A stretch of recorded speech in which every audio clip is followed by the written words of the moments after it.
ആഹാ, അത് മനോഹരമായിട്ട് അനുഭവിക്കുന്ന ഭാഗം അത് മാതാപിതാക്കൾ തന്നെ നിഷേധിക്കുന്നു.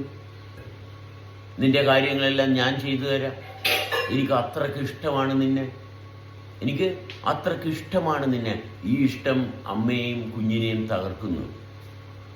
അമ്മയോടുള്ള ഇഷ്ടത്തിന് പകരം അമ്മയ്ക്ക് കുഞ്ഞിനോടുള്ള ഇഷ്ടം വർദ്ധിച്ചു വരുമ്പോൾ കുട്ടിയുടെ ജീവിതവും തകരുന്നു, അമ്മയുടെ ഇഷ്ടവും തകരുന്നു.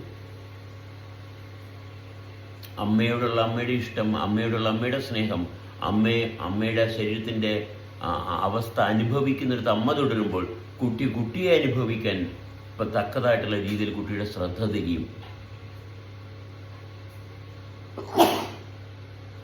അതാത് സമയത്ത് അമ്മ ചെയ്യേണ്ട കാര്യങ്ങൾ ചെയ്തു, അമ്മ അതാത് സമയത്ത് ചെയ്യേണ്ട കാര്യം സത്യസന്ധമായിട്ട് ചെയ്യുമ്പോൾ അമ്മയ്ക്ക് സ്വാതന്ത്ര്യം ലഭ്യമാകും. ഒരു കുട്ടിയെ പ്രസവിച്ചത് ഒരു ശാപമല്ല, ഒരു ബുദ്ധിമുട്ടുമല്ല. ഒരു കുട്ടിയെ ഗർഭം ധരിക്കുന്ന ആ നിമിഷം തൊട്ട്, അപ്പോൾ തൊട്ട് അമ്മയുടെ അടുത്തൊരു ഉയർന്നൊരു സവിശേഷത തെളിഞ്ഞു എന്ന് മാത്രമേ ഉള്ളൂ. അതുകൊണ്ട് യാതൊരു നാശവുമില്ല. അവിടെ അമ്മയിൽ വേറൊരു വ്യക്തിയുടെ സാന്നിധ്യം, വേറൊരു വ്യക്തിയുടെ സാന്നിധ്യത്തിൽ എങ്ങനെ ഒരു വ്യക്തി തെളിഞ്ഞു വരണം എന്നൊരു ഭാഗമാണ് അമ്മ പഠിപ്പിക്കുന്നത്. അമ്മയുടെ സാന്നിധ്യം കൊണ്ട് മറ്റുള്ളവരെ എങ്ങനെയാണ് കൺസിഡർ ചെയ്യേണ്ടത് എന്നുള്ളതിൻ്റെ ഏറ്റവും വലിയ സർവകലാശാല അമ്മ ഗർഭിണിയാകുമ്പോൾ ആരംഭിക്കുകയാണ്. അത് ഗർഭിണിയാകണമെന്ന് നിർബന്ധമില്ല. ഗർഭിണിയാകാതെയും ഏതൊരു വ്യക്തിക്കും ഈ തിരിച്ചറിവ് ഉള്ളത് തന്നെയാണ്. അതിന് ഗർഭിണിയാകണമെന്ന് യാതൊരു നിർബന്ധവുമില്ല. പക്ഷേ ഗർഭം കൊണ്ട് അമ്മ മറ്റൊന്നിനു കൂടെ ഗർഭിണിയാകുമ്പോൾ അമ്മയുടെ ശാരീരികാവസ്ഥ, അമ്മയുടെ മാനസികാവസ്ഥ കുട്ടിക്ക് അനുകൂലമാകുന്ന രീതിയിലോട്ട് ശരീരം തന്നെത്താൻ പരിവർത്തനപ്പെടുന്നു. ആരെയും സമൂഹത്തിൻ്റെ സ്വാധീനത്തിലല്ല, അമ്മയുടെ നിയന്ത്രണത്തിലുമല്ല. ആ കുട്ടി അമ്മയുടെ ഗർഭപാത്രത്തിൽ ജനിച്ചത് കൊണ്ട് മാത്രം പ്രകൃതിയും പ്രപഞ്ചവും ആ കുട്ടിയുടെ അനുകൂല സാഹചര്യത്തിന് വേണ്ടിയിട്ടുള്ള സർവ്വതും അവിടെ ഒരുക്കാൻ തുടങ്ങുന്നു. അത്ര മനോഹരമാണ് ആന്തരിക വ്യവസ്ഥയുടെ പ്രവർത്തനം. നമ്മുടെ ഹൃദയത്തിൻ്റെ സ്പന്ദനത്തിൻ്റെ തുടിപ്പിൻ്റെ ശക്തിയാണ്, ശുദ്ധിയാണ് നമ്മളുടെ തെളിച്ചത്തിന് കാരണം. അല്ലാതെ പുറത്തു നിന്ന് കിട്ടുന്ന അറിവ് കൊണ്ട് ജീവിതം മുന്നോട്ട് കൊണ്ടുപോകാൻ പറ്റത്തില്ല. ഹൃദയത്തിൻ്റെ സ്പന്ദനത്തിൻ്റെ താളം അനുഭവിക്കുന്നിടത്ത് മാത്രമേ ജീവിതം തുടരത്തുള്ളൂ. അപ്പം അങ്ങനെ നമ്മളെ പരിവർത്തനപ്പെടുത്തി കൊണ്ടുവരുന്ന പ്രകൃതിയെ വെല്ലുവിളിച്ചാൽ ജീവിതം തുടരത്തില്ല. അപ്പോൾ ഒരു കുട്ടിയെ ഗർഭം ധരിച്ച അമ്മയിലുണ്ടായ പരിവർത്തനം, കുട്ടിക്ക് അനുകൂലമായിട്ടുള്ള പരിവർത്തനത്തെ ഒബ്സേർവ് ചെയ്താൽ അത് മാത്രം മതി അമ്മയും കുഞ്ഞും തമ്മിലുള്ള ബന്ധത്തിൻ്റെ സവിശേഷത എപ്രകാരം കൊണ്ടുപോകണമെന്നുള്ളതിൻ്റെ വ്യക്തത അവിടെ ലഭ്യമായി കഴിഞ്ഞു. സ്ത്രീ ഗർഭിണിയായി, കുട്ടി വളർന്നു, കുട്ടി പ്രസവിച്ചു, കുട്ടിക്ക് പാല് കൊടുക്കുന്നു, കുട്ടിയെ പരിചരിക്കുന്നു. ഇതെല്ലാം അമ്മയുടെ ശരീരത്തിൻ്റെ സവിശേഷതയിൽ നിന്ന് തെളിഞ്ഞു വരികയും ചെയ്യും. അങ്ങനെ തെളിഞ്ഞു വരുമ്പോൾ അമ്മയുടെ പ്രായോഗികമായിട്ടുള്ള ശാരീരികവും മാനസികവും ആത്മീയമായിട്ടുള്ള തലങ്ങളിൽ നിന്ന് കുട്ടിയെ എപ്രകാരം പരിചരിക്കണമെന്നുള്ള തെളിച്ചത്തിൽ നിന്ന് പ്രവർത്തിക്കുമ്പോൾ അവിടെ തുടർച്ച മനോഹരമായിട്ട് സംഭവിക്കും. അമ്മയും കുഞ്ഞും വളരും, ഒരുപോലെ വളരണം. കുട്ടി മാത്രം വളർന്നാൽ പോരാ, അമ്മയിലും വളർച്ച വേണം, അനുഭവത്തിൻ്റെ വളർച്ച വേണം. അമ്മയെ അനുഭവിക്കുന്ന അവസ്ഥയിൽ തുടരുമ്പോൾ കുട്ടിയുമായിട്ടുള്ള ബന്ധം എപ്രകാരം നിലനിർത്തണമെന്നുള്ളതിന് വ്യക്തത അവിടെ ജീവിതത്തിൽ തുടർന്നുണ്ടാവും.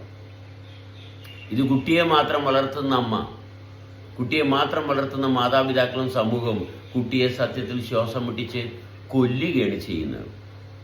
കുട്ടിയുടെ വളർച്ചയ്ക്ക് വേണ്ടിയിട്ട് മാത്രം ശ്രദ്ധിക്കുന്നവർ കുട്ടിയെ തകർക്കുകയാണ്. കുട്ടിയുടെ നന്മയ്ക്ക് വേണ്ടിയിട്ടെന്ന് പറയുന്നവർ കുട്ടിയുടെ തിന്മയ്ക്ക് വേണ്ടിയിട്ടാണ് പ്രവർത്തിക്കുന്നത് എന്നറിയുന്നില്ല. കുട്ടിയുടെ നന്മയ്ക്ക് വേണ്ടിയിട്ട് അതിൻ്റെ ഹൃദയമാണ് പ്രവർത്തിക്കുന്നത്, അല്ലാതെ നമ്മുടെ ബുദ്ധിയല്ല. കുട്ടിയുടെ നന്മയ്ക്ക് വേണ്ടിയിട്ട്, കുട്ടിയുടെ നിലനിൽപ്പിന്, കുട്ടിയുടെ ആരോഗ്യത്തിന് അതിൻ്റെ ഹൃദയമാണ് പ്രവർത്തിക്കുന്നത്. ആ ഹൃദയത്തിൻ്റെ സ്പന്ദനത്തിൻ്റെ താളം ആ കുട്ടി അറിഞ്ഞോളൂ. നമ്മുടെ ഹൃദയത്തിൻ്റെ താളം അറിയുന്നുണ്ടെങ്കിൽ അതാണ് ജീവിതം.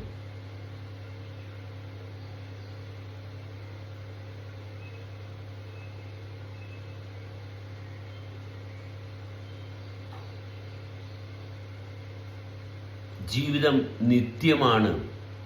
ജീവിതത്തിൻ്റെ ഭാഗം പരിശോധിച്ചാൽ അത് നിത്യമാണ്. അതിൽ സ്റ്റാർട്ടിംഗ് പോയിന്റ് ഇല്ല. നമ്മൾ എങ്ങനെ നോക്കിയാലും ജീവിതത്തിൽ സ്റ്റാർട്ടിംഗ് പോയിന്റ് ഇല്ല. അത് നിത്യമാണ്. അപ്പം നമ്മളുടെ അനുഭവത്തിൽ തുടരുമ്പോൾ അനുഭവത്തിൽ എത്രത്തോളം തുടരാൻ പറ്റുന്നു? അനുഭവത്തിൽ തുടരണമെന്നുണ്ടെങ്കിൽ തീർച്ചയായിട്ടും സൂക്ഷ്മതലവുമായിട്ട് ആകാശവുമായിട്ടുള്ള ബന്ധം അനിവാര്യമാണ്. ആകാശവുമായിട്ടുള്ള ബന്ധം നമ്മളുടെ അനുഭവത്തിൽ എത്രത്തോളം കൊണ്ടുവരാൻ സാധിക്കുന്നു അത്രയും മനോഹരമായിട്ട് ജീവിക്കാൻ സാധിക്കും. അതിന് പകരം സൃഷ്ടിക്കപ്പെട്ട വ്യവസ്ഥയിലേക്ക് സ്ഥാനം കൊടുത്താൽ, ബുദ്ധിമാനാകാൻ നോക്കിയാൽ ബുദ്ധിമാനാകും, പക്ഷെ ജീവിതം തുടരത്തില്ല. ബുദ്ധിമാനായതുകൊണ്ട് പ്രത്യേകിച്ച് വലിയ കാര്യമൊന്നുമില്ല. എല്ലാവരിൽ നിന്ന് വേറിടാൻ മാത്രമേ ബുദ്ധി കൊണ്ട് സാധിക്കത്തുള്ളൂ. അറിവ് കൂടുന്തോറും അനുഭവം കുറയും. അറിവ് കൂടുന്തോറും അവൻ ഒറ്റപ്പെടും, അവന് അഹങ്കാരം വരും. അറിവ് കൂടുന്തോറും അവന് സഹകരിക്കാൻ പറ്റാതെ പോകും. അവൻ്റെ ഹൃദയത്തിൻ്റെ വിശാലത നഷ്ടപ്പെടും, അനുഭവം കുറയും, പരാക്രമം കൂടും. അറിവ് കൂടുന്തോറും പരാക്രമം കൂടും. ഇവിടെ എനിക്ക് ഒരുപാട് ചെയ്യാനുണ്ട്, അസ്വസ്ഥത വർദ്ധിക്കും, സമാധാനം നഷ്ടപ്പെടും. കാരണം അറിവ് നമ്മളെ സ്വസ്ഥമായിട്ട് ഇരുത്തത്തില്ല. അനുഭവം മാത്രമേ സ്വസ്ഥമായിട്ട് നമ്മളെ ഒരിടത്ത് ഇരിക്കാൻ അനുവദിക്കത്തുള്ളൂ.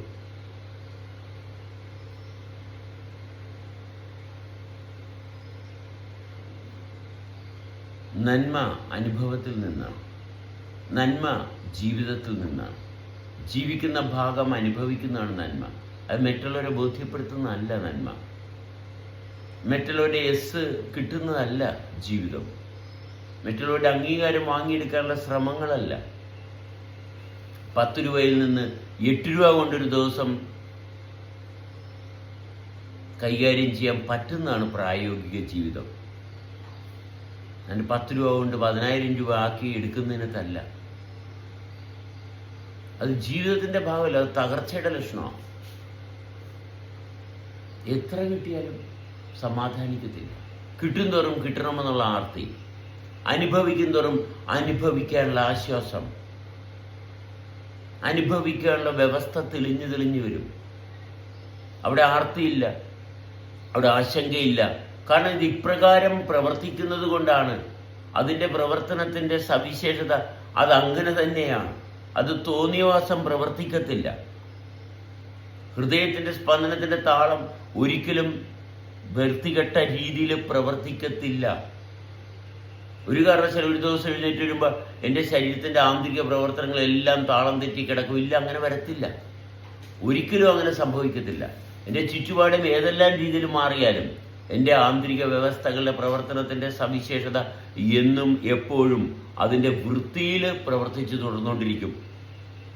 നമ്മുടെ മാനസികാവസ്ഥ എത്ര അസ്വസ്ഥമായാലും നമ്മുടെ ആന്തരികമായിട്ടുള്ള പ്രവർത്തനം എപ്പോഴും വളരെ മനോഹരമായിട്ട് സ്നേഹത്തിൽ പ്രവർത്തിച്ചുകൊണ്ടിരിക്കുക. അവിടെയാണ് സ്നേഹത്തിൻ്റെ ആരംഭം.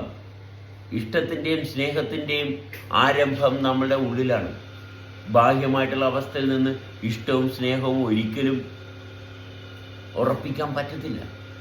നമുക്ക് കിട്ടുന്ന ബാഹ്യമായിട്ടുള്ള വിദ്യാഭ്യാസത്തിൽ നിന്ന് ഇഷ്ടവും സ്നേഹത്തിൻ്റെയും മാതൃകയല്ല, ഇഷ്ടത്തിൻ്റെയും സ്നേഹത്തിൻ്റെയും കൃത്രിമത മാത്രമാണ്.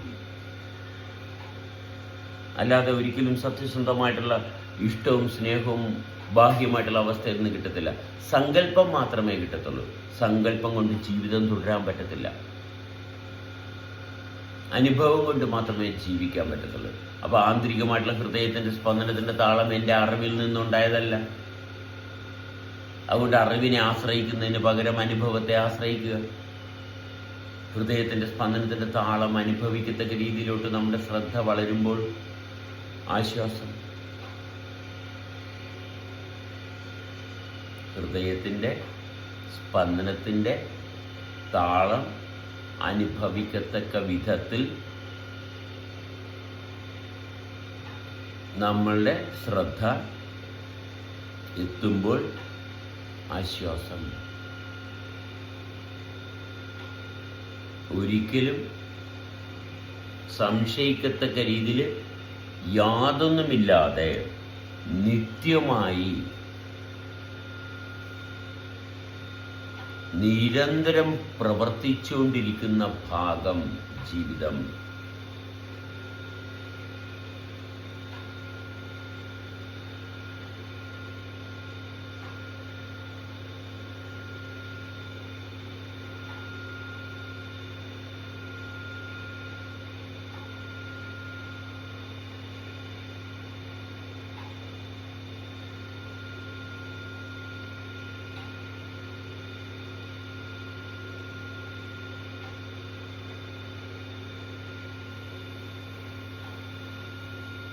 നമുക്ക് നിർത്താൻ പറ്റാത്തത്, നമ്മൾ വിചാരിച്ചാൽ ആരംഭിക്കാൻ പറ്റാത്തത്, നമ്മൾ ആഗ്രഹിച്ചാൽ ലഭ്യമാകാത്തത്, നമ്മൾ വിചാരിച്ചാൽ നിർത്താൻ പറ്റാത്തത്, അതുകൊണ്ട് നമ്മൾ വിചാരിക്കേണ്ട കാര്യമില്ലാത്തത്, നമ്മൾ ആഗ്രഹിക്കേണ്ട ഭാഗമില്ലാത്തത്, നമ്മുടെ ബുദ്ധി ഇടപെടേണ്ട ആവശ്യമില്ലാത്തത്, അതാണ് ജീവിതം. അതാണ് ജീവിതം. നമ്മുടെ അറിവിൽ നിന്നല്ല, നമ്മുടെ അനുഭവത്തിൽ നിന്നാണ്. ഒരേ ഒരു കാര്യം അനുഭവം. ആ അനുഭവത്തിൽ നിന്ന് വളരെ മനോഹരമായിട്ട് തെളിഞ്ഞു വരുന്നതാണ് ജീവിതം.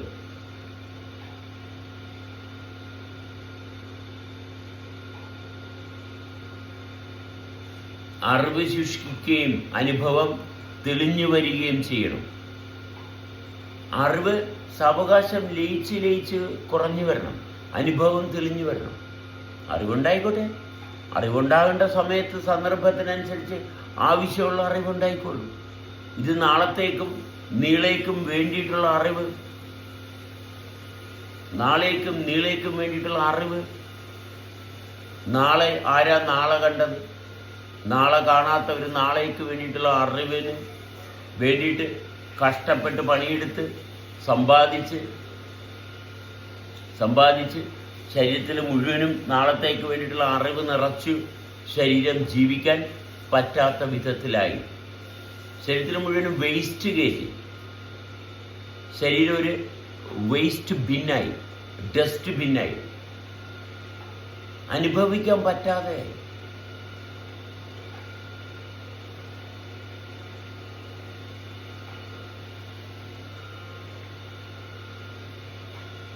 നാളേക്ക് വേണ്ടി ആരും ഇന്നേ വരെ കാണാത്ത നാളെ, ആരും കണ്ടിട്ടില്ല നാളെ എന്താണെന്ന്, ആർക്കും ഒരിക്കലും കാണാൻ പറ്റത്തില്ല. കാണാത്ത കാര്യങ്ങൾക്ക് വേണ്ടിയിട്ടാണ് മനുഷ്യൻ ഏറ്റവും കൂടുതൽ കഷ്ടപ്പെടുന്നത്. ഒരിക്കലും കണ്ടിട്ടില്ലേ ദൈവത്തെ? ദൈവത്തിന് വേണ്ടിയിട്ട് പൂവും തിരിയും എല്ലാം കത്തിക്കുന്നു. ഒരിക്കലും കാണാത്തതിന് വേണ്ടിയിട്ട് മനുഷ്യൻ എന്ത് വൃത്തികേടും ചെയ്യും.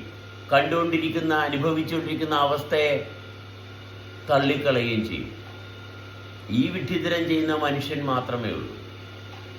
കാണാത്ത ദൈവത്തിന് വേണ്ടിയിട്ട്, കാണാത്ത നാളേക്ക് വേണ്ടിയിട്ട് മനുഷ്യൻ എന്ത് വൃത്തികേടും ചെയ്യും. ഇത് മനുഷ്യൻ മാത്രമേ ഈ വൃത്തികേട് ചെയ്യുന്നുള്ളൂ. വേറെ ഭൂമിയിൽ ഒരു ജീവജാലങ്ങൾ അതെല്ലാം അതിൻ്റേതായിട്ടുള്ള സമയത്തൊരു പുഴു നോക്കണം. പുഴു ഇല തിന്നേണ്ട സമയത്ത് ഇല തിന്നും, അത് നിർത്തേണ്ട സമയത്ത് കൃത്യമായിട്ട് നിർത്തും. അത് അതിൻ്റേതായിട്ടുള്ള ആ പരിവർത്തനത്തിന് കീഴ്പ്പെടും, തുമ്പിയായിട്ട് വരും, വീണ്ടും അതിൻ്റെ ചാക്രിയ സ്വഭാവത്തിൽ തുടരും. അത് വളരെ വൃത്തിയായിട്ട് 10 വർഷം മുമ്പും കാക്കക്കൂട് എങ്ങനെയായിരുന്നു അങ്ങനെ ഇരുന്നു, ആറ്റക്കൂട് എങ്ങനെയായിരുന്നു അങ്ങനെ ഇരുന്നു. അതിന് യാതൊരു കുഴപ്പമില്ല, അതിൻ്റെ വൃത്തിക്ക് യാതൊരു കോട്ടവുമില്ല. അപ്പം അനുഭവത്തിൽ നമ്മളുടെ ജീവിതം തുടരണമെന്നുണ്ടെങ്കിൽ, ജീവിതം ആസ്വദിക്കണമെന്നുണ്ടെങ്കിൽ അനുഭവം, കാണാത്തതും അറിയാത്തതും അനുഭവത്തിൽ ഇല്ലാത്തതുമായിട്ടുള്ള ഈശ്വരനെ അന്വേഷിക്കുന്നത് അറിവിൻ്റെ അധിനിവേശം കൊണ്ട് മാത്രമാണ്. അറിവ് നമ്മളെ കീഴ്പ്പെടുത്തി ബാഹ്യമായിട്ടുള്ള അവസ്ഥ നമ്മളെ കീഴ്പ്പെടുത്തി. അതാണ് അറിവ്. അറിവ് മറ്റൊന്നല്ല, ചുറ്റുപാടും കാണുന്ന അവസ്ഥയുടെ സ്വാധീനം നമ്മളിൽ അതിക്രമിച്ചപ്പോൾ നമ്മൾക്ക് നമ്മളെ അനുഭവിക്കാൻ പറ്റാതെ നമ്മളിൽ മർദ്ദം കൂടി, ശ്വാസം മുട്ടലുണ്ടായി, കണ്ണിൻ്റെ തെളിച്ചം പോയി, കാതിൻ്റെ ഇമ്പം പോയി, നമ്മളെ നമുക്ക് ഇഷ്ടപ്പെടാതെ ആയി. എങ്ങനെ ഇഷ്ടപ്പെടും? നമ്മൾ മർദ്ദം കൂടിയാൽ നമുക്ക് അനുഭവിക്കാൻ യാതൊരു താല്പര്യം ഉണ്ടാകില്ല. അപ്പോൾ നമ്മൾ മദ്യവും മയക്കുമരുന്നും ശരീരത്തെയും ബാഹ്യ ശരീരത്തെയും നമ്മുടെ താല്പര്യം മറ്റൊന്നിനോടാകും. തീർച്ചയായിട്ടും അങ്ങനെ ആകത്തുള്ളൂ. മർദ്ദം കൂടിയാൽ നമ്മുടെ ഹൃദയത്തിന് താങ്ങാൻ പറ്റത്തില്ല. സൂക്ഷ്മമായിട്ടുള്ള രക്തക്കൊഴലുകൾ അവിടെ ഇവിടെയൊക്കെ സാവകാശം പൊട്ടിപ്പോകാൻ തുടങ്ങും. തെളിച്ചം കുറയും, വെളിച്ചം മാറും, വെളിച്ചം വാങ്ങും. വേറെ നിവൃത്തിയൊന്നുമില്ല. മർദ്ദം കൂടിയാൽ അതങ്ങനെയാണ്. മർദ്ദം കുറഞ്ഞാൽ, പാകത്തിന് കുറഞ്ഞാൽ അനുഭവിക്കാൻ പറ്റും. മർദ്ദം തീരെ കുറഞ്ഞു പോയാൽ ഒരു പിടുത്തവും കിട്ടത്തില്ല. അപ്പോൾ അനുഭവത്തിലായിരിക്കണം. ഭ്രാന്ത്, മർദ്ദം കുറഞ്ഞു, എന്താ സംഭവിക്കുന്നതെന്ന് ഒരു പിടുത്തവും ഇല്ല, വ്യവസ്ഥയില്ല. ഒരാൾക്ക് ഭ്രാന്താകുന്നത് ആ വ്യക്തി മാത്രം വിചാരിച്ചിട്ടല്ല. നാട്ടുകാരും വീട്ടുകാരുടെ എല്ലാവരുടെയും കഠിനാധ്വാനത്തിൽ നിന്നാണ് ഒരു വ്യക്തി മാനസിക രോഗിയാകുന്നത്. എല്ലാ രോഗത്തിനും കാരണം ഒരു വ്യക്തിക്ക് എന്തെങ്കിലും പ്രശ്നം ഉണ്ടെങ്കിൽ ആ വ്യക്തി മാത്രമായിട്ട് ഉണ്ടാക്കിയെടുക്കുന്നതല്ല. നാട്ടുകാരും വീട്ടുകാരും എല്ലാവരും കൂടി വളരെ വ്യക്തമായിട്ട് സഹകരിച്ചതിൻ്റെ ഫലമായിട്ടാണ് ഒരു വ്യക്തിക്ക് രോഗം വരുന്നത്. ഒരു വ്യക്തിക്ക് രോഗം വരുന്നത് നാട്ടുകാരും വീട്ടുകാരും വളരെ വ്യക്തമായിട്ടുള്ള സഹകരണത്തിൽ നിന്ന് കിട്ടിയതാണ്. അതുകൊണ്ട് ഒരു വ്യക്തി മാത്രമായിട്ട് രോഗിയാകത്തില്ല. സ്നേഹത്തിൻ്റെയും ഐക്യത്തിൻ്റെയും ഭാഷ നഷ്ടപ്പെട്ടു പോകുമ്പോഴാണ് രോഗികളാകുന്നത്. സമത്വത്തിൻ്റെയും ഐശ്വര്യത്തിൻ്റെയും അഭിവൃദ്ധിയുടെയും താളം ഹൃദയത്തിൻ്റെ സ്പന്ദനത്തിൽ നിന്ന് മാത്രമേ ലഭ്യമാകത്തുള്ളൂ.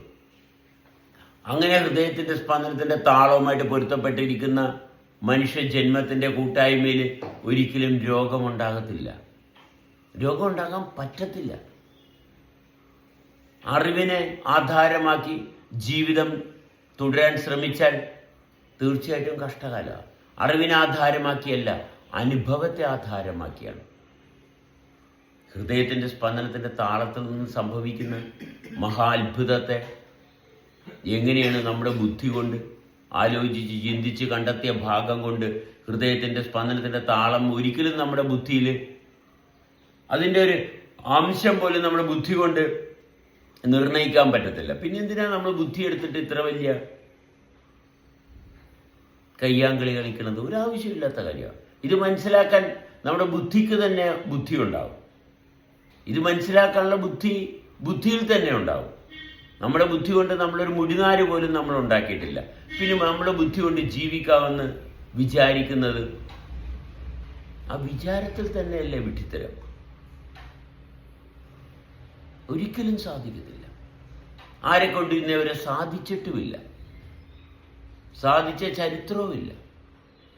ഇവിടെ മഹാന്മാർ ജീവിച്ചിരുന്നെന്ന് പറയുന്നത് ഈ മഹാന്മാരാരാണ്? ഇവിടെ മനുഷ്യൻ ജീവിക്കുന്നു, മനുഷ്യൻ ഇവിടെ ജീവൻ ജീവിക്കുന്നു. അല്ലെ മഹാന്മാരാരും ഇവിടെ ജീവിച്ചിട്ടില്ല. അങ്ങനെ നടക്കത്തില്ല. പ്രകൃതിയും പ്രപഞ്ചത്തിൻ്റെയും താളത്തിനനുസരിച്ച് സൃഷ്ടിക്കപ്പെടുകയും അതിൻ്റെ സ്വഭാവത്തിനനുസരിച്ച് മാറ്റങ്ങൾക്ക് വിധേയമാകുകയും ചെയ്യുന്നു. അല്ല ഒരു മഹാനുമില്ല, ഒരു മഹാനും ഇവിടെ ഇടവുമില്ല. നമുക്ക് ആവശ്യമില്ല ഒരു മഹാനെ കൊണ്ട്. നമുക്ക് വെള്ളം, വായു, ഭക്ഷണം, നമ്മുടെ ആവശ്യത്തിലുള്ള സംഭവങ്ങളെല്ലാം ഇവിടെ ഉണ്ട്. മഹാനെ അല്ല നമുക്ക് വേണ്ടത്. നമുക്ക് മഹാന് വേണ്ട, അത് നമ്മുടെ മനസ്സിൻ്റെ സങ്കല്പം മാത്രമാണ്. നമ്മുടെ ബുദ്ധിയിൽ നമ്മൾ പെട്ടുപോയത് കൊണ്ടാണ് നമ്മുടെ ബുദ്ധിയാണ് മഹാന്മാരെയും ദൈവങ്ങളെയും സൃഷ്ടിക്കുന്നത്. മഹാന്മാരെയും ദൈവങ്ങളെയും സൃഷ്ടിക്കുന്നത് നമ്മളെ നമുക്ക് അനുഭവിക്കാൻ പറ്റാത്തതാണ്. മറ്റൊരു വ്യക്തിയെ ഭയപ്പെടുന്നു, മറ്റൊരു വ്യക്തിയോട് സഹകരിക്കാൻ പറ്റുന്നില്ല, മറ്റൊരു വ്യക്തി നമ്മളെ നിയന്ത്രിക്കുന്നു. എന്തൊരു കഷ്ടകാലം! മറ്റൊരു വ്യക്തി നമ്മളെ നിയന്ത്രിക്കുന്നു. നമുക്കും എല്ലാവരോടും സഹകരിക്കുന്നതിന് പൊരുത്തപ്പെട്ടിരിക്കുന്ന ഇതേപോലെ തന്നെയുള്ള ശരീരം എല്ലാവർക്കും ഉള്ളത്. സഹകരിക്കുന്നതിന് എന്താ കുഴപ്പം? ജനിച്ച ഇടപ്രകാരം ജാതകപ്രകാരം ശരീരത്തിൻ്റെ അവസ്ഥയ്ക്ക് ചെറിയ അങ്ങോട്ടും ഇങ്ങോട്ടും വേരിയേഷൻ ഉണ്ടെങ്കിലും ഇതിങ്ങനെ ആകാനുള്ള ആത്മാവ് എല്ലാവർക്കും ഒന്ന് തന്നെയാണ്. ഏത് പ്രദേശത്ത് ഇപ്പം എസ്കിമോസ് ഓക്കെ, അവരവിടെ ജനിച്ചത് കൊണ്ട് അവരുടെ ശരീരത്തിൽ ചില വ്യത്യാസങ്ങളുണ്ടാകും. മരുഭൂമിയിലുള്ളവർ തീർച്ചയായിട്ടും അവരുടെ ശരീരത്തിൽ നല്ല വ്യത്യാസം ഉണ്ടാകും. അവിടെയുള്ളവർ സഹകരിച്ചാൽ പോലെ. ഇപ്പോഴും ആമസോൺ കാടുകളിലുള്ളവർ, ഇപ്പോഴും നമ്മളുടെ ആദിവാസികൾ, അവർക്ക് അവിടെ ഒരു കുഴപ്പമില്ല. നമ്മളിരിക്കുന്നിടത്ത് നമ്മൾക്ക് ഇരിക്കാൻ പറ്റുന്നുണ്ടോ? നമ്മൾ ചെന്നിച്ച് നിങ്ങൾ ആദിവാസികളാണ്, നിങ്ങൾക്ക് ഈ അറിവൊന്നും പോരാ, ഞാൻ നിങ്ങൾക്ക് അറിവ് തരാം, ഇവിടെയാണ് കുഴപ്പം വരുന്നത്. നമ്മുടെ കാര്യം ശ്രദ്ധിച്ച് തുടരുന്നതിന് പകരം അവിടെ നിൽക്കുന്നവർ ആദിവാസികളാണെന്ന് പറഞ്ഞ് അവരെ പരിഷ്കരിക്കാൻ ചെല്ലാൻ നമ്മളാരാ? നമുക്ക് അധികാരമില്ല. നമ്മളുടെ അടുത്ത് ഏതെങ്കിലും ആദിവാസികൾ വന്നാൽ, എവിടെയെങ്കിലും ആദിവാസികൾ വന്നിട്ട് ഞങ്ങൾക്ക് ജീവിക്കാൻ പറ്റുന്നില്ല, നിങ്ങൾ ജീവിക്കുന്ന പോലെ ഞങ്ങൾക്ക് ജീവിക്കണം എന്ന് ഏതെങ്കിലും ആദിവാസികൾ വന്ന് എവിടെയെങ്കിലും, ഇല്ല, ഒരിക്കലും ആരും പറയത്തില്ല, ഒരു വ്യക്തിയും പറയത്തില്ല. ഇത് എന്നെ ജീവിക്കാൻ അനുവദിക്കത്തില്ല എന്ന് തീരുമാനിക്കുന്ന ഒരു സമൂഹം, നീ ഇങ്ങനെയല്ല ജീവിക്കേണ്ടത്, ഞങ്ങൾ പറയുന്ന പോലെ നീ ജീവിച്ചാൽ മതി. എന്താ ഇവർ പറയുന്നത്? ഒന്ന് തെളിച്ച് പറയാൻ ഇവരെ കൊണ്ട് പറ്റുമോ? നിങ്ങൾ പറയുന്ന പോലെ ജീവിക്കണം, ശരി, ഒന്ന് തെളിച്ച് പറയാൻ നിങ്ങളെ കൊണ്ട് സാധിക്കുമോ? ഒന്ന് വൃത്തിയായിട്ടൊന്ന് പറഞ്ഞതാ. ആരാ ഉള്ളത് വൃത്തിയായിട്ടൊന്ന് പറഞ്ഞേരെ? ജീവിക്കാനുള്ള മാർഗം, മാനദണ്ഡം ഒരു വ്യക്തിക്കും പറഞ്ഞു തരാൻ പറ്റത്തില്ല. കാരണം അത് പ്രവർത്തിച്ചുകൊണ്ടിരിക്കുകയാണ്. അതിനെ വിശദീകരിക്കാൻ പറ്റത്തില്ല. അത് ഓരോ വ്യക്തിക്കും അർഹതപ്പെട്ടത് അനുഭവിക്കുക എന്നുള്ളല്ലാതെ അതിൻ്റെ നാഥൻ ഇവിടെ എങ്ങുമില്ല. ഇല്ല, അതിൻ്റെ നാഥൻ ഓരോ വ്യക്തിയുടെയും ഹൃദയമാണ്.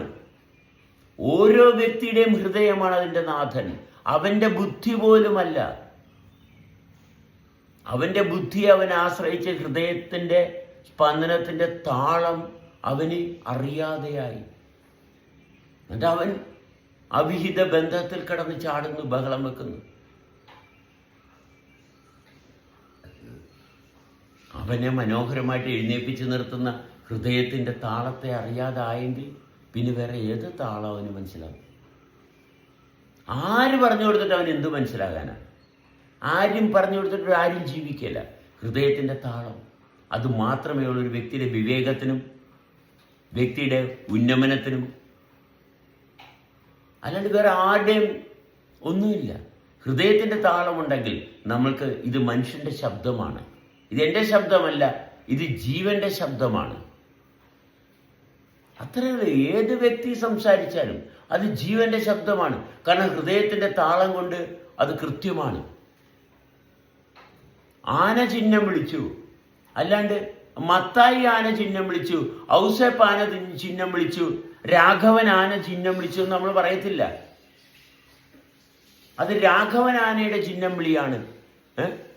അത് ഇബ്രാഹിം കുട്ടി എന്ന ആനയുടെ ചിഹ്നം വിളിയാണ് എന്ന് നമ്മൾ പറയത്തില്ല. അത് ആനയുടെ ചിഹ്നം വിളിയാണ്. ഇത് മനുഷ്യന്റെ ശബ്ദമാണ്, ഇത് മനുഷ്യന്റെ കുട്ടിയാണ്. അങ്ങനെയല്ല, ഇത് റൂബിയുടെ കുട്ടിയാണ്, ഇത് ശരത്തിന്റെ കുട്ടിയാണ്. അങ്ങനെയാണ് ഇവിടെ പോകുന്നത്. ഇത് മനുഷ്യന്റെ കുട്ടിയാണ്, ഇത് മനുഷ്യന്റെ ശബ്ദമാണ്.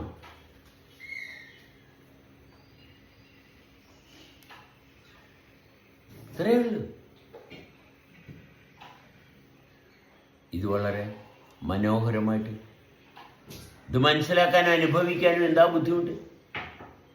മറ്റുള്ളവരുടെ കാര്യത്തിൽ അനാവശ്യമായിട്ട് ഇടപെടാതെ ഇരുന്നാൽ, സ്വന്തം കാര്യത്തിൽ ഇടപെട്ടാൽ അപ്പോഴപ്പത്തൊട്ട് തെളിഞ്ഞു വരും. സ്വന്തം കാര്യത്തിൽ ഇടപെട്ടാൽ ജീവിതം. നമ്മൾ ഒരു അമ്മ കുഞ്ഞിൻ്റെ കാര്യത്തിൽ എന്നുള്ളതിനേക്കാൾ കൂടുതൽ ഇത് അമ്മയുടെ കാര്യമാണ്. അമ്മ കുഞ്ഞിനെ പ്രസവിച്ചാൽ പാല് കൊടുത്തില്ലെങ്കിൽ അമ്മയ്ക്ക് കൊള്ളത്തില്ല. അതുകൊണ്ടാണ് അമ്മ പാല് കൊടുക്കുന്നത്. അമ്മയുടെ ശരീരത്തിൻ്റെ ഭാഗമാണ് അമ്മയോട് പറയുന്നത്, നീ പാല് കൊടുക്ക്. അത് അമ്മയുടെ ആരോഗ്യമാണ്. അതാത് സമയത്ത് അമ്മ കുട്ടിക്ക് പാല് കൊടുക്കും. അതിന് ക്ലോക്ക് നോക്കിയിട്ടല്ല, അമ്മയുടെ ശരീരം പറയും. അമ്മയുടെ ശരീരം കൃത്യമായിട്ട് പറയും. അപ്പൊ അമ്മയുടെ ശരീരത്തിന്റെ തെളിച്ചം, അതാണ് ശരിക്കുമുള്ള വ്യവസ്ഥ. അമ്മ എത്രത്തോളം തെളിഞ്ഞു വരുന്നു, കുട്ടി അതിനനുസരിച്ച് തെളിയാൻ തുടങ്ങും. അമ്മ എത്രത്തോളം അമ്മ ആശ്വസിച്ച് ജീവിക്കുന്നു, കുട്ടി ആശ്വസിച്ച് ജീവിക്കും. കാരണം അമ്മയുടെ ശരീരമാണ് കുട്ടിക്ക് കൊടുക്കുന്നത്. അമ്മയുടെ ശരീരമാണ് കുട്ടി എടുത്തു വളരുന്നത്. അമ്മ അനുഭവിക്കുന്ന അവസ്ഥ ഈ പറയുന്ന പങ്കുവെക്കലിലൂടെ, ഈ മുലപ്പാലിലൂടെ അമ്മയുടെ മാനസികവും ശാരീരികവുമായിട്ടുള്ള ആത്മീയവുമായിട്ടുള്ള സർവ്വാനുഭവങ്ങളും കുട്ടിക്ക് കിട്ടുകയാണ്. എന്താ സംശയം? അണ്ട് ഈ അമ്മ തന്നെ, ഈ പാല് കൊടുത്ത അമ്മ തന്നെ ഈ കുട്ടിയെ ABCD പഠിപ്പിക്കാൻ കഷ്ടപ്പെടുകയാണ്. ഇതെങ്ങനെ പൊരുത്തപ്പെടുന്നത്? മനോഹരമായിട്ടുള്ള പ്രപഞ്ചത്തിന്റെ അനന്തതയിൽ നിന്ന് ലഭ്യമാകുന്ന അനുഭവത്തെ നിഷേധിച്ച്, അറിവ് കുട്ടിയുടെ ഹൃദയത്തിന്റെ താളവുമായിട്ട് പൊരുത്തപ്പെടാത്ത അറിവ് കുത്തിക്കയറ്റി വേസ്റ്റ് ബിന്നാക്കി കുട്ടിയെ. കുട്ടി ഇന്ന് മയക്കുമരുന്നിനും കഞ്ചാവിനും അടിമയാണ്. യുദ്ധങ്ങൾക്കും അക്രമത്തിനും, യുദ്ധത്തിനും അക്രമത്തിനും, അതെല്ലാം പോട്ടെ, തന്നെത്താൻ മാരകമായിട്ടുള്ള രോഗത്തിന് കീഴ്പ്പെടുന്നു. എന്തുകൊണ്ടാണ്? ഈ ബന്ധം, ഈ ഒരൊറ്റ ബന്ധം, ഹൃദയബന്ധം നഷ്ടപ്പെട്ടതുകൊണ്ടാണ്. പഞ്ചായത്ത് മെമ്പർ പഞ്ചായത്ത് പ്രസിഡന്റ് ആകണം, മുഖ്യമന്ത്രിയാകണം, പ്രധാനമന്ത്രിയാകണം, ഭയങ്കര തീവ്രതയാണ്. നാശത്തിലോട്ടുള്ള വഴിക്ക് തീവ്രതയാണ്. പഞ്ചായത്ത് മെമ്പർ ആയിട്ടുണ്ടെങ്കിൽ എത്രയും പെട്ടെന്ന് ആ ദൗത്യം, ഉത്തരവാദിത്വം മനോഹരമായിട്ട് ചെയ്ത് അവനവൻ്റെ കാര്യങ്ങൾ നോക്കുന്ന രീതിയിലോട്ട് മാറുകയാണ് വേണ്ടത്. ഇത് കണ്ടവൻ്റെ കാര്യം നോക്കുന്നതിൽ ഭയങ്കര വലിയ തീവ്ര താല്പര്യമാണ്. കണ്ടവൻ്റെ കാര്യം നോക്കുന്നത്, അവനവൻ്റെ ജീവിതം മെച്ചപ്പെടുത്താനുള്ള സൗന്ദര്യം, അനുഭവം ഹൃദയത്തിൻ്റെ സ്പന്ദനത്തിൻ്റെ താളത്തിൽ മനോഹരമായിട്ട് നിലനിൽക്കുമ്പോൾ അതുമായിട്ട് യാതൊരു കാരണവശാലും പൊരുത്തപ്പെടാതെ അപ്രസക്തമായിട്ടുള്ള കാര്യത്തിന് കൊടുക്കുന്ന തീവ്ര താല്പര്യം കാരണമാണ് ഒരു വ്യക്തി നശിച്ചു പോകുന്നത്. അതുകൊണ്ടാണ് സമൂഹത്തിൽ സമാധാനമില്ലാത്തത്. അല്ലാണ്ട് അസ്വസ്ഥത വെറുതെ ഇങ്ങോട്ട് ഇരച്ചു കയറി വരുന്നൊന്നുമില്ല. ഈ പ്രകൃതിയിൽ നിന്ന് ഇരച്ചു കയറി വരത്തൊന്നുമില്ല. നമ്മൾ തന്നെ നമ്മുടെ ഹൃദയത്തിന്റെ താളവുമായിട്ട് പൊരുത്തപ്പെട്ടിരിക്കാത്തത് കൊണ്ട് മാത്രമാണ്. അല്ലാണ്ട് കാലത്തിന്റെ പ്രത്യേകതയൊന്നുമല്ല. കാലമൊന്നും ഇതിനകത്തൊന്നും ഇടപെടുന്നില്ല. ഒരു സൃഷ്ടിയും ഇതിനകത്ത് മോശമായിട്ട് ഇടപെടുന്നില്ല. ഒരു സൃഷ്ടാവിനും നേരമില്ല. ദൈവങ്ങൾക്ക് ഉണ്ടെങ്കിൽ അവർ വേറെ അവരുടെ കാര്യം നോക്കി നടക്കുക. അവർക്കൊന്നും ഇതിനൊന്നും നേരമില്ല. നമുക്ക് നമ്മളെ നോക്കാൻ നേരമില്ലെങ്കിൽ പിന്നെ അവർക്കെന്താ കാര്യം? ദൈവമേ കനിയണമേ, എനിക്ക് എന്നെ നോക്കാൻ കഴിയില്ല, ദൈവമേ എന്നെ നോക്കണമേ. എന്തൊരു നമ്പറും വിട്ടിത്തരോ. നിങ്ങൾ എന്നെ ഒന്ന് നോക്കിയാലും ആണ്, എനിക്ക് എന്നെ നോക്കാൻ കഴിയില്ല, പിന്നെ നിങ്ങൾ നോക്കിയാൽ എങ്ങനെ ഇരിക്കും? ഇങ്ങനെ ഇരിക്കും. അത്രയേ ഉള്ളൂ, വേറെ കാര്യമൊന്നുമില്ല. നമ്മളെ നമ്മൾ നോക്കുമ്പോൾ അവിടെയാണ് ഹൃദയബന്ധം. അപ്പൊ തനിയെ ചെയ്തോളൂ. അമ്മയും കുഞ്ഞും, അമ്മ കുഞ്ഞിന് വേണ്ടിയിട്ട് പരിചരിക്കുന്ന പോലെ നമ്മൾ പരസ്പരമുള്ള ബന്ധം അവിടെ തലോടേണ്ട സമയത്ത് തലോടിക്കൊള്ളൂ. ആ കൈക്ക് യാതൊരു കാരണവശാലും ഹൃദയത്തിന്റെ സ്പന്ദനത്തിന്റെ താളമല്ലാത്ത മറ്റൊന്നും ഉണ്ടാകില്ല. നമ്മുടെ കൈ കൊണ്ട് തലോടേണ്ടവരെ നമ്മൾ തലോടും. അവിടെ ഹൃദയത്തിന്റെ താളമല്ലാതെ അവിടെ വേറെ യാതൊരു ഇന്റൻഷനും അവിടെ ഉണ്ടാകത്തില്ല. അങ്ങനെ ആയിരിക്കണം നമ്മുടെ കൈയുടെ സ്പർശനം. നമ്മുടെ ഹൃദയത്തിന്റെ സ്പന്ദനത്തിന്റെ താളം ആർക്കാണ് പകർന്നു കൊടുക്കേണ്ടത്? അത് തനിയെ സംഭവിച്ചോളൂ.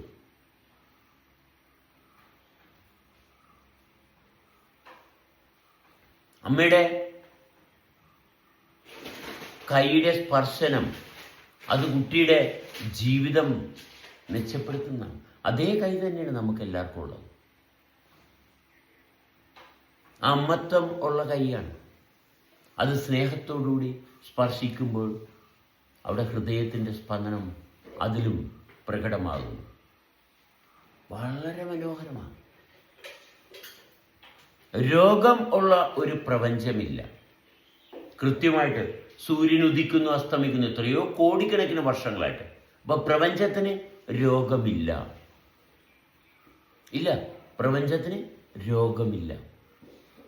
അതിൻ്റെ ലക്ഷണമാണ് ചന്ദ്രൻ അതിൻ്റെ ഭ്രമണപഥത്തിൽ. ഇവിടെ വെള്ളമുണ്ട്, മഴയുണ്ട്. ഇതെല്ലാം മനുഷ്യന് എന്തെല്ലാം കാട്ടിക്കൂട്ടിയിട്ടും കാലം മനോഹരമായിട്ട് പ്രവർത്തിക്കുന്നു. ഒരു തുള്ളി വെള്ളത്തിന് പോലും ഇന്നും കുറവില്ല. അന്നുണ്ടായിരുന്ന വെള്ളം ഇന്നുമുണ്ട്.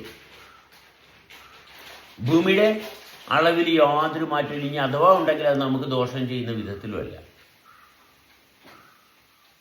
എന്തെങ്കിലും കാരണവശാൽ പ്രകൃതിയിൽ ഒരു മാറ്റമുണ്ടെങ്കിൽ അത് നമുക്ക് ജീവിക്കത്തക്ക രീതിയിൽ തന്നെയാണ്. ഏത് മാറ്റവും. കാരണം ഈ മാറ്റത്തിൽ നിന്നാണ് നമ്മളുണ്ടായത്. എന്തുകൊണ്ട്? ഈ മാറ്റത്തിൽ നിന്നാണ് നമ്മളുണ്ടായത്. ആ മാറ്റത്തെ അനുസരിക്കുന്നതാണ് നമ്മുടെ ജീവിതം. അതുകൊണ്ട് തന്നെയാണ് നമ്മൾ ഉണ്ടായിട്ടുണ്ടെങ്കിൽ ഈ ഉണ്ടാകാനുള്ള കാരണം ഈ മാറ്റം തന്നെയാണ്. ഈ പ്രകൃതിയുടെയും പ്രപഞ്ചത്തിൻ്റെയും അനന്തതയിൽ നിന്നുണ്ടായതിന് വേറെ എന്ത് കോട്ടം ഉണ്ടാകാൻ? അത് തന്നെയല്ലേ ഇത് തന്നെയാണ് അത്. ഇത് സർവ്വതുമാണ്. സർവ്വതിൽ നിന്നുമാണ് ഇത് സംഭവിച്ചുകൊണ്ടിരിക്കുന്നത്. വളരെ സിമ്പിളാണ്. അത് എന്നും അങ്ങനെ തന്നെയായിരിക്കും.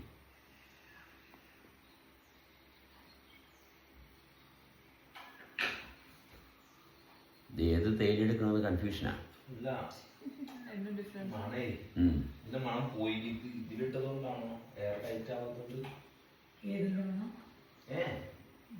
ഒരു തേയിലയുടെ മണം കുറഞ്ഞ് മറ്റേനകത്തുണ്ടാ ഉണ്ട്. ഒരു പേപ്പർ കൂടി ഇട്ടിട്ട്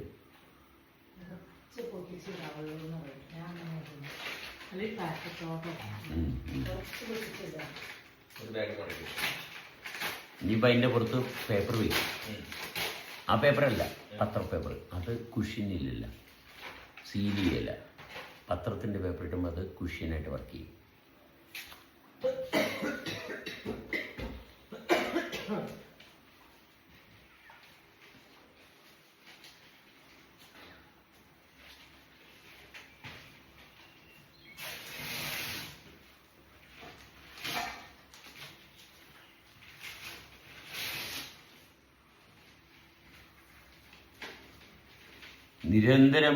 നിരന്തരം സംഭവിച്ചുകൊണ്ടിരിക്കുന്നു അല്ലേ? ആർക്കെങ്കിലും സ്റ്റാർട്ട് ചെയ്യാൻ പറ്റുമോ? ആർക്കും സ്റ്റാർട്ട് ചെയ്യാൻ പറ്റത്തില്ല. ആർക്കും പറ്റത്തില്ല. പിന്നെ എന്തിനാണ്? നമ്മൾ ആസ്വദിച്ച് പാട്ടും പാടി ജീവിച്ചാൽ പോരെ?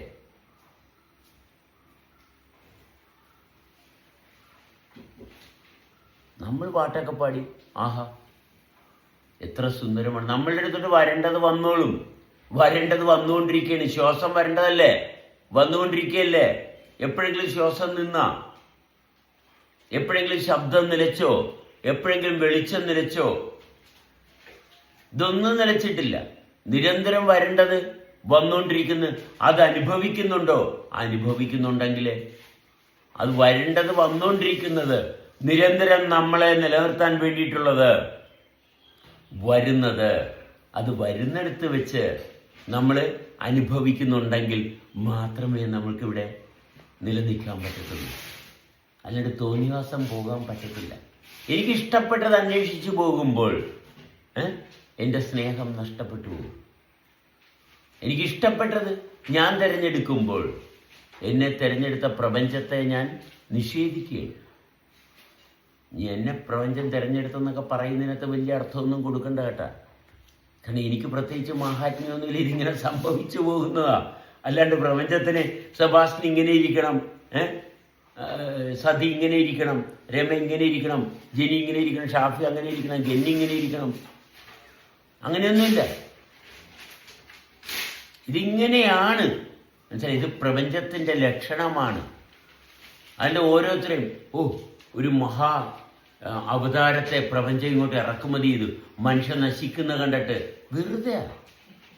അങ്ങനെയൊന്നുമില്ല. ഇങ്ങനെയുള്ള അവതാരങ്ങളൊന്നും ഇവിടെ അവതരിക്കാനുള്ള യാതൊരു സാധ്യത. ഇത് പ്രപഞ്ചത്തിന്റെ സ്വഭാവമാണ്. നമ്മൾ ചിലയിടത്ത് ചെല്ലുമ്പോൾ കാണുന്നില്ലേ അല്ലേ, വജ്രം തിളങ്ങുന്നു. എന്തെങ്കിലും പ്രത്യേകതയുണ്ട? ഒരു പ്രത്യേകതയില്ല. ഒരു വജ്രം എടുത്ത് കണ്ടില്ലേ? ഇത് കണ്ടില്ലേ? മനുഷ്യന് വേണ്ടിയിട്ട് വജ്രം ഉണ്ടാക്കിയിരിക്കുന്നു, മനുഷ്യന് വേണ്ടിയിട്ട് സ്വർണം ഉണ്ടാക്കിയിരിക്കുന്നു. ഒന്നുമല്ല, ഇതെല്ലാം ഒന്ന് തന്നെയാണ്. ഇതെല്ലാം ഈ ഭൂമി തന്നെയാണ്. നമ്മളിങ്ങനെയുള്ള കാര്യങ്ങളൊക്കെ കണ്ടിട്ടാണ് ചില മനുഷ്യർ ഇച്ചിരി വെളുത്ത നിറം കൂടുതലാണ്, ഇച്ചിരി കറുപ്പ് നിറം കൂടുതലാണ്, ഇച്ചിരി പൊക്കം കൂടുതലാണ്, പൊക്കം കുറവാണ്. ഇതാര് പറഞ്ഞു? ഈ പൊക്കത്തിനും വെളുപ്പ് നിറത്തിനും ഈ അറിവിന്റെ അന്തരത്തിനും ഇതൊക്കെ അളക്കാൻ ആര് പറഞ്ഞു? എന്തെങ്കിലും ആവശ്യമുണ്ടോ എവിടെയെങ്കിലും? എങ്ങും ആവശ്യമില്ല. ഒരാൾക്ക് ഇച്ചിരി അറിവ് കൂടുതലാണ്, മറ്റൊരാൾക്ക് ഇച്ചിരി അറിവ് കുറവാണ്. ഒരാൾക്ക് ഇച്ചിരി പൊക്കം കൂടുതലാണ്, മറ്റൊരാൾക്ക് ഇച്ചിരി പൊക്കം കുറവാണ്. അതുകൊണ്ട് ജീവിതം എല്ലാവർക്കും ഒരുപോലെയാണ്.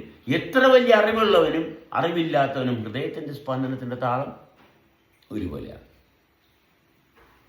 അല്ലേ? ചായ കുടിച്ചാലും കാപ്പി കുടിച്ചാലും എന്തോ ഇല്ല. എല്ലാ മനുഷ്യർക്കും ജീവജാലങ്ങൾക്കും, അത് മൃഗങ്ങൾക്കും ഉറുമ്പിനും ബാക്ടീരിയക്കും വൈറസിനും എല്ലാവരും ഇത് ഒരുപോലെയാണ് പങ്കിടുന്നത്. നമ്മുടെ ശരീരത്തിൽ എന്തോരം ബാക്ടീരിയയും വൈറസും ഉണ്ട്. നമ്മൾ സോപ്പൊക്കെ ഇട്ട് കുളിച്ച് അല്ലേ, പക്ഷെ ഇവിടെയും ബാക്ടീരിയ വൈറസും എല്ലാം ഉണ്ട്. നമ്മൾ ശ്വസിക്കുന്ന അന്തരീക്ഷത്തിൽ ഒരുപാട് വൈറസും ബാക്ടീരിയ ഉണ്ട്. നമ്മൾ ബാക്ടീരിയയും വൈറസ് എന്ന് പറഞ്ഞ് അത് മാത്രമാണ്, അത് മാത്രമൊന്നുമല്ല. നമ്മൾ പേരിട്ട് വിളിക്കുന്നത് കൊണ്ട് അവിടെ അത് മാത്രമാകത്തില്ല. നമ്മൾ പേരിട്ടത് കൊണ്ടൊന്നുമല്ല. എന്താണ്? സെലേഷ്യസ് ഗ്ലാൻഡ്, അതേതോ ഒരു ഗ്ലാൻഡ്. ഇതറിഞ്ഞില്ലെങ്കിൽ, ഇത് അങ്ങനെ അറിഞ്ഞില്ലെങ്കിൽ വല്ല കുഴപ്പമുണ്ടോ? പിറ്റ്യൂട്ടറി ഗ്ലാൻഡ്, പാൻക്രിയാസ്, ഇതൊക്കെ ഇങ്ങനെ അറിഞ്ഞില്ലേ വല്ല കുഴപ്പമുണ്ടാ? ഉണ്ടാ? എനിക്ക് പിറ്റ്യൂട്ടറി ഗ്ലാൻഡ് ഉണ്ടാ, എനിക്ക് തലച്ചോറുണ്ടാ. എന്തിന് ഞാൻ അറിയണം? ഞാൻ അനുഭവിച്ച് ജീവിക്കുന്നു.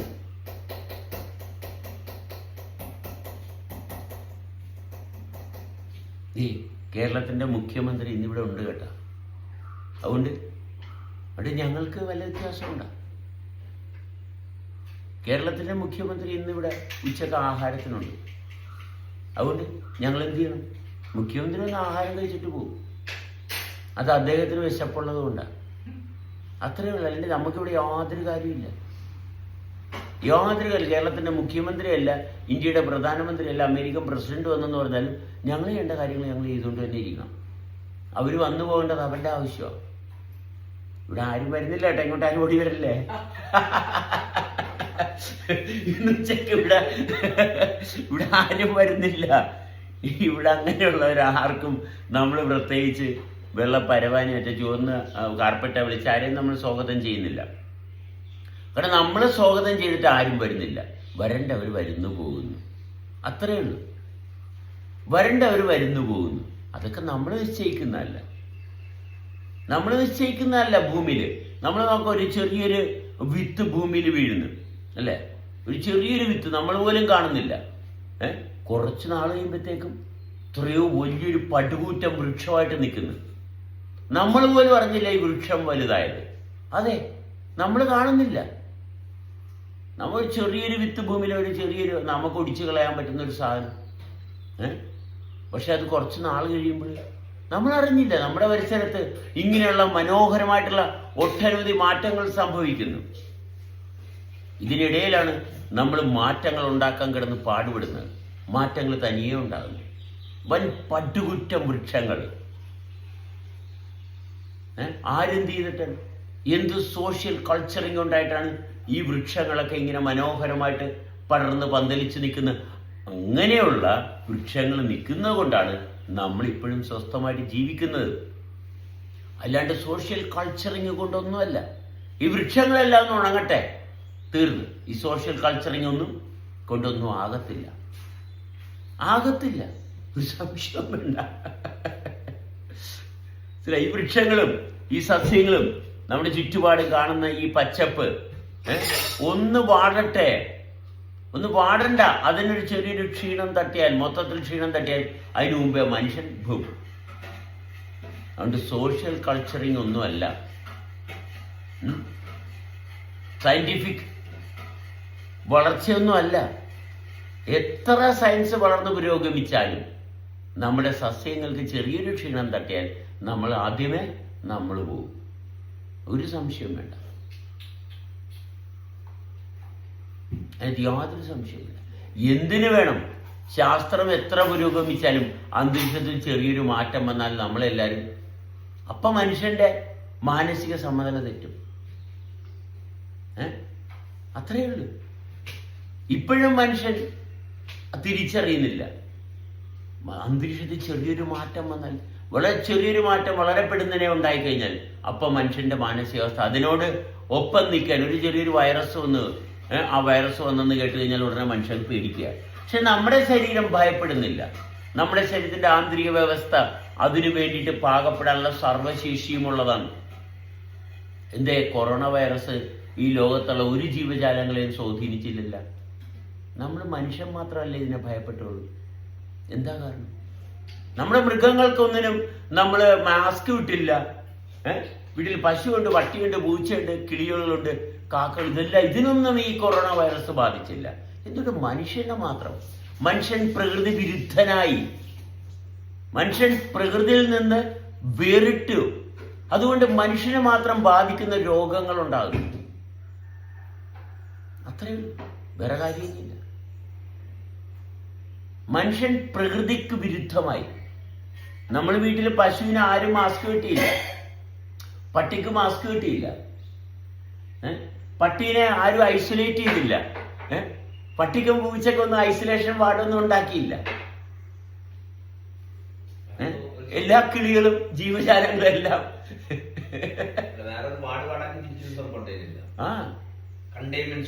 Containment zone. ഓ, ഇവിടെ റെഡ് അലേർട്ട്. പക്ഷെ മൃഗങ്ങൾ, അവിടുത്തെ മൃഗം ഓടി ഇവിടെ വന്ന്, ഇവിടുത്തെ മൃഗം ഓടി അവിടെ പോയി. ഈ കണ്ടെയ്ൻമെന്റ് ഒന്നും മൃഗങ്ങൾക്കും ജീവജാലങ്ങൾക്കും ബാധകമല്ലായിരുന്നു.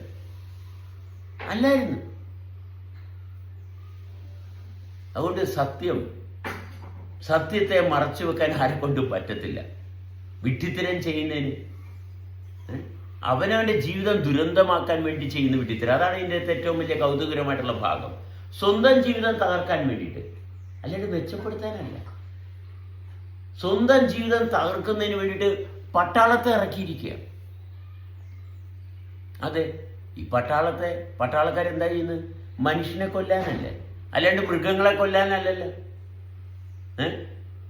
മനുഷ്യനെ കൊല്ലാനല്ലേ, മൃഗത്തെ കൊല്ലാനല്ലല്ലോ പട്ടാളക്കാര്. മനുഷ്യരെ കൊല്ലാനാ. എന്തിനാ ഈ കണ്ടുപിടുത്തങ്ങൾ? പരീക്ഷണം ഇപ്പോഴും നടന്നുകൊണ്ടിരിക്കുക. മനുഷ്യരെ നശിപ്പിക്കുന്ന ഉപകരണങ്ങൾ.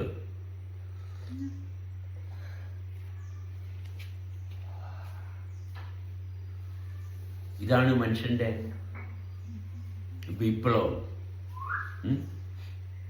മനുഷ്യന്റെ വിപ്ലവം അങ്ങനെയാ. മനുഷ്യനെ നശിപ്പിക്കാൻ വേണ്ടിയിട്ടുള്ള ഉപകരണങ്ങൾ. മനുഷ്യൻ പലതിനെ നശിപ്പിക്കുന്നു. വൈറസിനെ, ബാക്ടീരിയ നശിപ്പിക്കും. എല്ലാം നശിപ്പിക്കണമെന്നുള്ള ചിന്തയേ ഉള്ളൂ. നശിപ്പിക്കണമെന്നുള്ള ചിന്തയേ ഉള്ളൂ. എന്തിനു നശിപ്പിക്കണം? ഈ ഭൂമിയിലുള്ളതിനെ നശിപ്പിക്കാൻ നമുക്ക് എന്താ അധികാരം? അതിന്റെ ഭാഗമാണ് നമ്മൾ മറ്റൊന്നിനെ നശിപ്പിക്കുമ്പോൾ നമ്മളും അതിന്റെ ഒപ്പം നശിച്ചു പോകുന്നു. ഈ വിഡ്ഢിത്തരം നമ്മൾ അറിയുന്നില്ല. നമ്മൾ അതിന്റെ ഒപ്പം നിലനിൽക്കാൻ ശ്രമിക്കുമ്പോൾ അതിന്റെ ഹൃദയത്തിന്റെ സ്പന്ദനവും അല്ലെങ്കിൽ അതിന്റെ ജീവിതവും നമ്മുടെ ജീവിതവും തമ്മിൽ പൊരുത്തപ്പെട്ടു പോകുമ്പോൾ ആഹാ, പ്രകൃതി തീരുമാനിക്കും. നമ്മൾ ജീവിക്കാൻ വേണ്ടിയിട്ട് ഒരു സംഭവത്തെ എടുത്ത് കഴിക്കുന്നു. അതിനകത്ത് എന്താ തെറ്റെന്താണ്? അത് പ്രകൃതിയുടെ തീരുമാനമാണ്. ഒരു സിംഹം ഒരു മാനിനെ പിടിച്ചു തിന്നുന്നു, അത് നോർമലാ. അതിനകത്ത് യാതൊരു തെറ്റുമില്ല. അതാണ് ജീവിതത്തിന്റെ തുടർച്ച. അങ്ങനെ മനുഷ്യൻ ചെയ്യേണ്ട കാര്യങ്ങൾ ചെയ്താൽ മതി. മനുഷ്യൻ നിലനിൽക്കാൻ, ഹൃദയത്തിന്റെ സ്പന്ദനത്തിന്റെ താളത്തെ അനുഭവിക്കാൻ വേണ്ടി ചെയ്തോ ഒരു അതെ ചേട്ടാ, ഇച്ചിരി മകനായിട്ട് വേറെ നമ്മുടെ ഷുഗർ ഇട്ടാ മതി. അത് കൊച്ചു കഴിക്കട്ടെ. കൊച്ചു ബ്രൗൺ ഷുഗർ ഒക്കെയാവും, കഞ്ചാവൊക്കെ അടിക്കണം. നമുക്ക് സാധാരണ വിഷപ്പഞ്ചസാര മതി.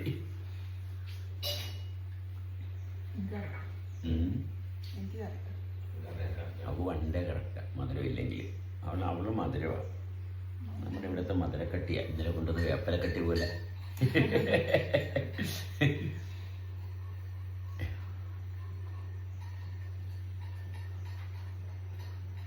വളരെ വളരെ മനോഹരമാണ് നമ്മുടെ ജന്മം, ജീവിതം.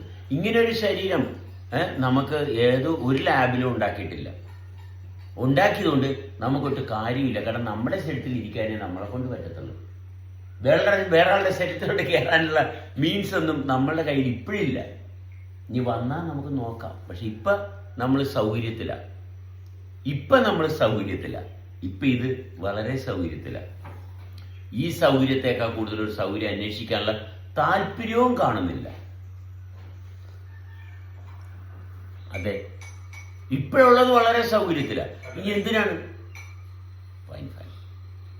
ഇനി എന്തിനാണ് വേറൊരു സൗകര്യം നോക്കുന്നത്?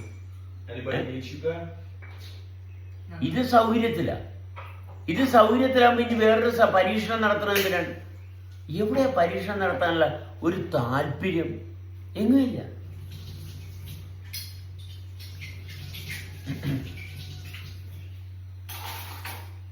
ബുക്ക് വായിക്ക്. ലൈബ്രറി ആഫ്റ്റർ ലൈബ്രറീസ് അല്ലേ?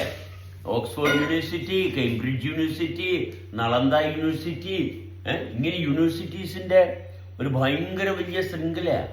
പക്ഷെ ഹൃദയത്തിന്റെ സ്പന്ദനത്തിന്റെ താളം ഈ ഒരു യൂണിവേഴ്സിറ്റിയിലും, ഇതിന്റെ ഒരു വിശദീകരണം ഒരു യൂണിവേഴ്സിറ്റി പോയാലും കിട്ടത്തില്ല. അത് അവനവനിൽ മാത്രമേ ഉള്ളൂ. അതുണ്ടെങ്കിൽ മാത്രമേ ജീവിതമുള്ളൂ. ഈ ലോകത്തുള്ള സർവ്വ യൂണിവേഴ്സിറ്റി പോയി പഠിച്ചാലും ജീവിതം ആകത്തില്ല. ജീവിക്കുന്നിടത്ത് മാത്രമേ ജീവിതത്തിന്റെ സവിശേഷത തെളിഞ്ഞു വരത്തുള്ളൂ. അത് വായിക്കാൻ പഠിക്കുക, മനസ്സിലായി? അല്ലാണ്ട് പുസ്തകങ്ങൾ പഠിച്ചിട്ട് ഒരു കാര്യമില്ല. ഹൃദയത്തിന്റെ സ്പന്ദനത്തെ വായിക്കാൻ പഠിക്കുക. ഭയങ്കര രസം.